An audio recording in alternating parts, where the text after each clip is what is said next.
আসসালামু আলাইকুম ওয়া রাহমাতুল্লাহি ওয়া বারাকাতুহু।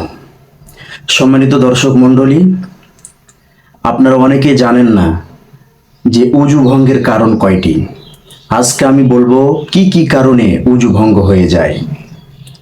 এর ভিতরে এক নাম্বার কারণ হচ্ছে পায়খানা বা পেশাবের রাস্তা দিয়ে কোনো কিছু বের হওয়া।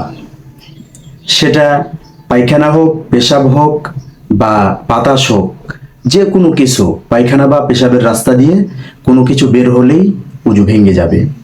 দুই নাম্বার, শরীরের ক্ষতস্থান হইতে রক্ত, পুঁজ বা পানি বের হয়ে গড়িয়ে পড়া। শরীরের যে কোনো জায়গা থেকে যদি ক্ষত হয় আর সেখান থেকে যদি গড়িয়ে পড়ে, তাহলে বুঝতে হবে আপনার উযু ভেঙে গিয়েছে। তিন নাম্বার হচ্ছে মুখ ভরিয়া বমি হওয়া। অল্প অল্প বমি হলে উযু ভাঙ্গে না, যদি একেবারে বেশি বমি হয় তাহলে উযু ভেঙে যায়। সম্মানিত দর্শক মণ্ডলী, চার নাম্বার হচ্ছে থুথুর সঙ্গে যদি রক্ত বের হয় আর সেটা যদি থুথুর সমপরিমাণ বা তার চাইতে বেশি হয় তাহলে উযু ভেঙে যাবে। অনেক সময় মিসওয়াক করতে গিয়ে বা ব্রাশ করতে গিয়ে বা দাঁত খিলুল করতে গিয়ে আমাদের দাঁত দিয়ে রক্ত বের হয়ে আসে।